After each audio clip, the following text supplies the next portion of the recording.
We are witnessing a constitutional crisis. We talked about Trump wanting to be a dictator on day one, and here we are. This is what the beginning of dictatorship looks like. When you gut the Constitution and you install yourself as the sole power, that is how dictators are made. Social media has recently erupted with unverified rumors claiming that Representative Ilhan Omar may face renewed scrutiny over her past and citizenship.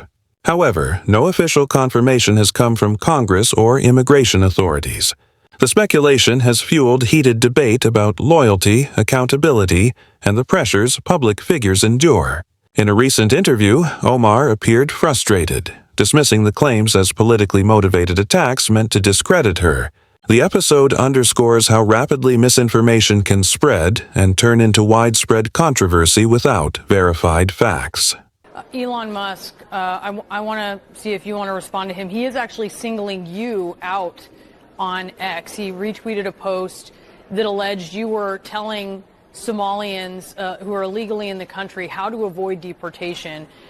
You do speak Somali in the clip, and the translation, according to the translation, it shows you telling people that if ICE attempts to question them, they are not obliged to answer those questions. I do not speak Somali, and I'm basing this on the translation that he retweeted here.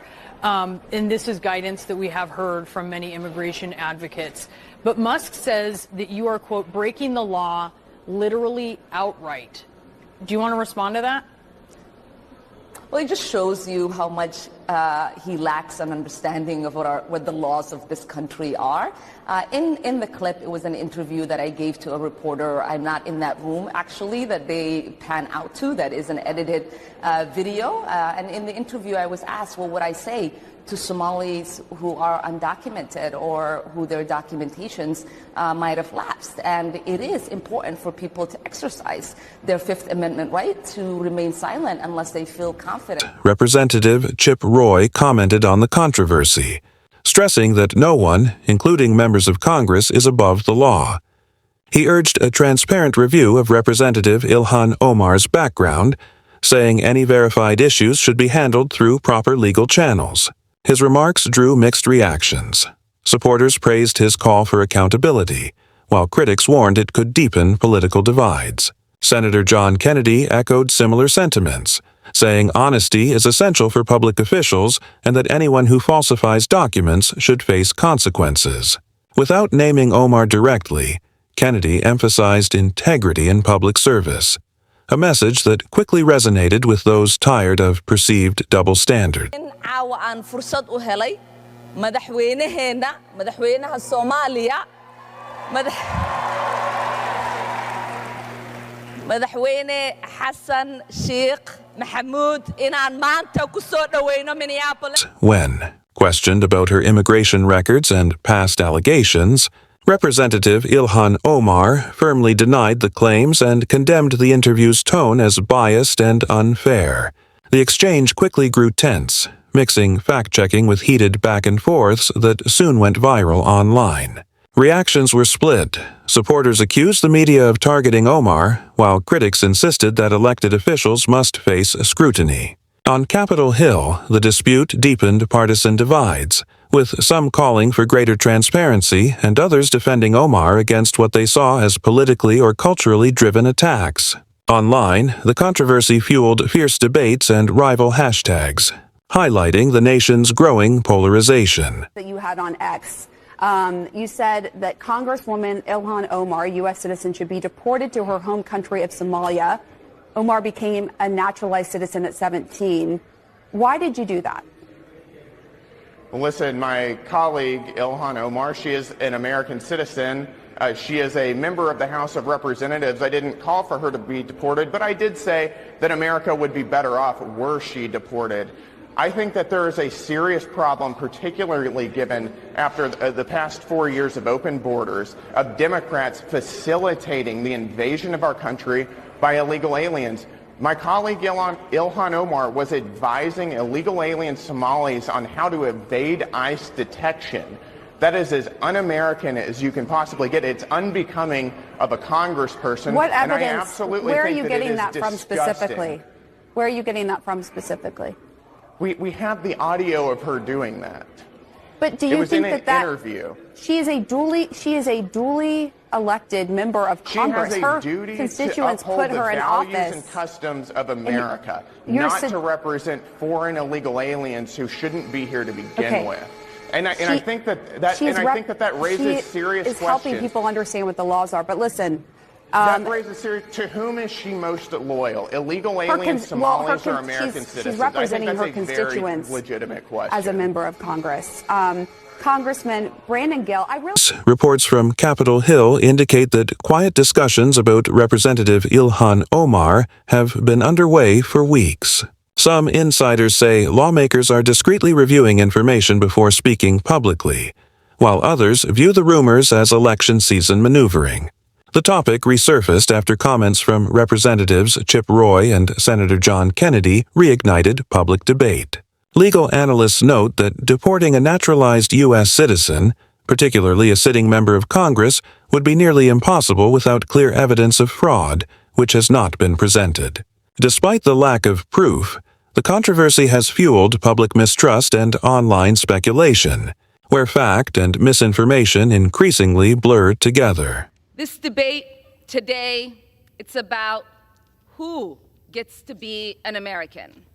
What opinions do we have to be counted as Americans?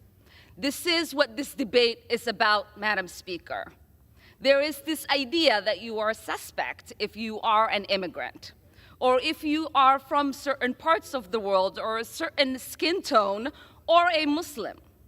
It is no accident that members of the Republican Party accused the first Black president, Barack Obama, of being a secret Muslim. Facing mounting political and public pressure, Representative Ilhan Omar took to national television to confront the controversy head-on. She firmly denied the allegations and characterized the attacks as efforts to silence her voice on justice and reform. Supporters praised her composure and conviction, while critics saw her remarks as evasive under growing scrutiny. The interview reignited nationwide debate over immigration, integrity, and political accountability. Senator John Kennedy urged calm and transparency, while Representative Chip Roy emphasized truth over ideology.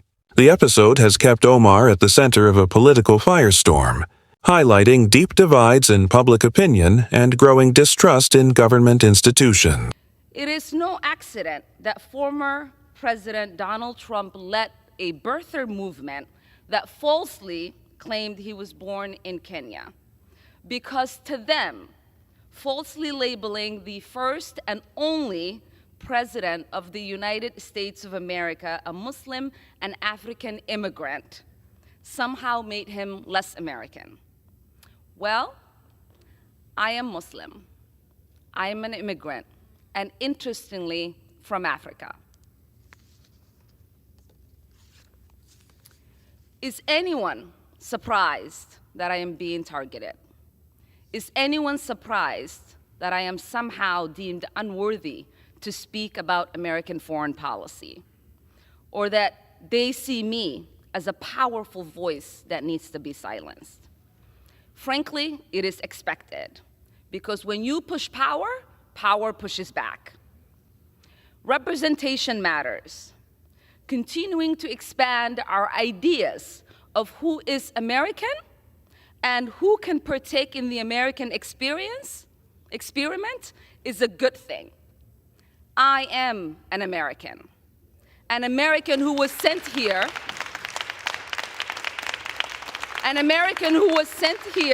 by her constituents to represent them in Congress. A refugee who survived the horrors of a civil war, someone who spent her childhood in a refugee camp, someone who knows what it means to have a shot at a better life. At present, there is no verified evidence or official indication that Representative Ilhan Omar faces any deportation proceedings, though public interest in the matter continues to grow. Each of her public statements only amplifies the conversation, keeping her firmly in the national spotlight. Analysts warn the controversy could shape future elections if new facts or credible developments emerge. Regardless of what unfolds, Omar's name is now linked to one of the most polarizing debates in modern American politics, a reflection of both the nation's tense political climate and the widening divide over trust, accountability, and representation. And it's great to have you here. I mean, we'll talk about the Nancy Mace of all of this in a moment, but on that resolution that passed today, a lot of your House colleagues, the Democrats, voted yes on this. Why did you vote no? Yeah, well, I condemn political violence, and I obviously condemn the assassination of Charlie Kirk. I just not get myself to honor a legacy that I believe was filled with hate, bigotry, and rage baiting. And I think it's really important for us to have this honest conversation about what this man's legacy was, you know, what he spewed on his podcast, and the ways in which he disparaged women of color like myself. Your colleague, another Democrat, Jamie Raskin, voted yes on this resolution. He basically said, even if he didn't agree with every phrase in it, that he viewed it as a moment for both parties to come together. Do you think he's wrong in that? Well, the moment should exist, but what we have seen this week in regards to what my Republican colleagues have decided to do in their attacks targeting me and what the president has decided to do, these are people who are calling basically for our assassination of us. Nancy Mace, as you just referenced, called me the enemy of the state. And so these are not people who are interested in bringing us together. They're not interested in, turning the volume down. They're not interested in finding common ground. And even the Republicans who voted out of their obligation to the Constitution and doing the right thing in making sure that I didn't get censured for words I did not actually say, they are being under attack right now. They're being threatened. A call for their resignation is out there, and some of them are actually frightened for their lives from their own base. And so, you know, when we say we want a country that's united, it starts with all of us and all of our actions, and we're not seeing that on the other side of the aisle right now. Yeah, and to be clear on Mace, she didn't literally call for your assassination, but you're saying because of all of the comments, I mean, we just showed the dozens of tweets directed at you, that she is, you're arguing, instigating violence against you. Right. I mean, what do you expect for people to do with me when you call me the enemy of the state? What do you do with people to do with me when you're the president of the United States and you say this person here in Congress is in our country to destroy the country? There is no clear way to incite violence against a sitting member of Congress and unless you go after them in that kind of way. Nancy Mace also retweeted something Charlie Kirk said, which was that Islam was the sword that was going to slit the throat of Western civilization. As the debate over Representative Ilhan Omar's alleged deportation reached a breaking point when it was raised on the House floor, igniting fierce clashes among lawmakers. Representative Chip Roy demanded transparency about Omar's citizenship, while progressives accused Republicans of political theatrics. The heated exchange highlighted Congress's deep divisions, as Roy argued that public trust depends on truth. Senator John Kennedy added fuel to the fire, declaring on national TV that those who break the rules shouldn't make them, a line that went viral and struck a chord with frustrated voters. In a tearful press conference, Omar described her journey from refugee to congresswoman, calling the rumors an attack on immigrants chasing the American dream. Her emotional remarks inspired supporters but failed to quiet critics. Kennedy countered that emotions can't replace facts, while Roy repeated his call for honesty in leadership. As protests erupted nationwide and speculation swirled online, Omar broke her silence with a televised statement vowing to stay and fight for her place in America. The controversy remains unresolved, standing as one of the most polarizing political storms in recent memory. A battle over truth, trust, and identity in modern American politics.